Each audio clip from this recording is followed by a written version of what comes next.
A horse trainer is having the horse trot around a circle with a radius of 7.6 meters. The horse takes 9.6 seconds to complete one lap. Calculate the tangential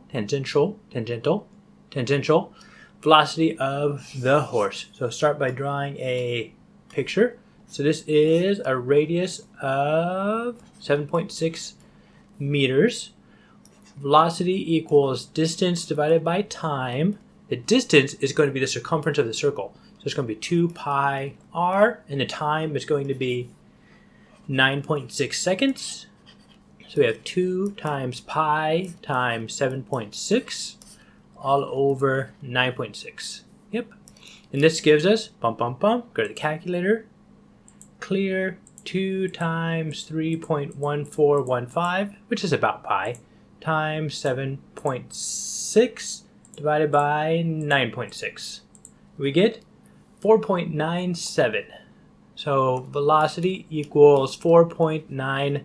And specifically, this is probably going to be an average velocity, unless there's an average spot. Okay, I guess it's uniform circular motion. We're going to say velocity, v, 4.97 meters per second. 2 pi, 7.6. Yep, I'm good at that.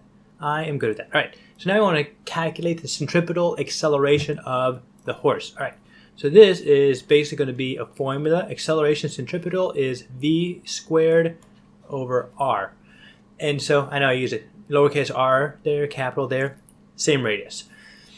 The idea here is that velocity is a vector, meaning it has both a magnitude and direction. So what we're looking at here is you can change either, so the horse here, its velocity is going to be tangential to its, since it's doing uniform circular motion, its velocity is going to be tangential to this circle, to its path. And the acceleration is going to be inward, and this is going to be centripetal acceleration. So an acceleration can do two things, one of two things, or maybe both things at once.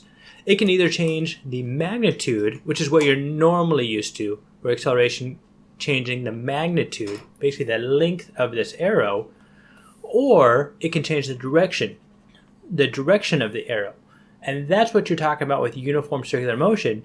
This centripetal acceleration, all it's doing is it's changing the direction of this arrow so that this arrow, velocity, is constant, is a constant magnitude, but it's constantly changing direction.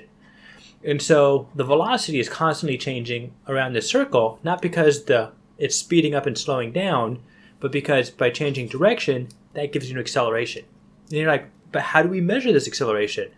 The way we do that is the formula v squared over r. So long story short, centripetal acceleration, C for centripetal, is v, which is 4.97 squared all over, I think it was 7.6. Now we could probably put all this together and simplify it. We don't need to. We're just going to keep it like this. So we take our calculator, previous answer squared divided by 7.6. And I use the previous answer just to kind of preserve all of these other digits that I ignored. And we get 3.26. Check that out. 3.26 meters per second squared. And the per squared means it's an acceleration. All right. I guess I should probably write it down here in the box. 3.2 meters per second squared. That's an S. All right. So now the next question is, the horse has a mass of 690 kilograms, like 1,500 pounds, many pounds. That's a lot. Calculate the centripetal force that keeps the horse in its circular path. Okay. So now we want to know what the centripetal force is. So the force, it's just a force, and it's defined as force equals mass times acceleration. In this case, the acceleration is going to be centripetal acceleration. I just threw that little subscript there so we know what's going on. And so this is going to be mv squared over r, but we already have it up here.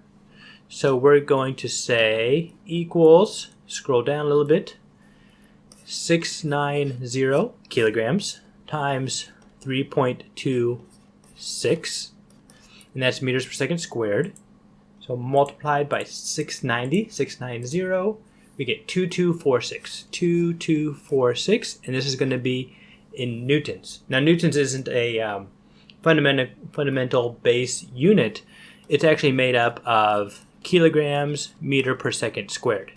Oh, kilograms, which makes sense because kilograms is a mass, like there, and meters per second squared is an acceleration, like there. And so if you look at the units, when you break it down into kilograms and meters and seconds squared, the units will basically tell you the formula, which is kind of like what you want to be able to do and kind of what you want to be able to look at. All right, so to backtrack real quick, we have uniform circular motion. We can find a velocity. This velocity isn't constant, but the magnitude of the velocity is constant. And the reason the velocity isn't constant is because the direction is constantly changing. We can find the change in direction using centripetal acceleration formula. And we can figure out what force is required for that acceleration by using, I think it's Newton's second law, force equals ma. Hope that helped. See you next time.